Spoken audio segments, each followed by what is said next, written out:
பா என்னப்பா தூங்குறதுக்கு முன்னாடி ஏப்பா குட் நைட் சொல்றோம்? என்னது ஏடி உனக்கு ஏதாவது தெரியுமா? எனக்கு ஒண்ணும் தெரியாதுங்க. தெரியலையப்பா. தூங்கிட்டா எப்படி சொல்றது? தூங்கிட்டா குட் நைட் சொல்ல முடியாதுல்லப்பா.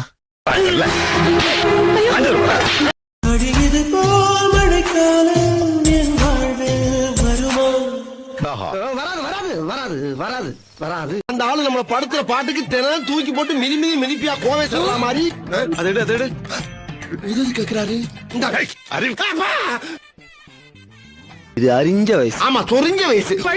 என்ன வந்த வழியா போக வேண்டியது. இப்ப எதுக்கு ஒப்பரிச்சுக்கிட்டு இருக்க? அடிக்க வர்றாங்க. நல்ல வேளை நானும் பொட்ட பிள்ளையா பிறந்து இங்க வாக்கப்படல.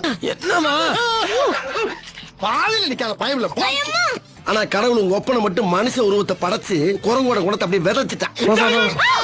எது கத்துறனா? ஹலோ, இது குடும்பம், இதுவும் குடும்பம். எனக்கு தெரியாம எங்க அப்பனை கொண்டு போயிருக்காங்க. அந்த கடுப்புல இருக்கான். இப்ப நான் அவனுக்கு மேல உங்களுக்கு பிள்ளை அப்புறம் தான் கல்ல கொண்டு மண்டை உடைச்சிருப்பேன். இருக்கணும், இருந்தா தான் அவன் மனுஷன். ஆனா நம்மளுக்கு இருக்காது மச்சான். நீங்க எல்லாம் சொன்னா பழிக்கவே பழிக்காது. நான் ரொம்ப நல்லா இருப்பேன். வரட்டா?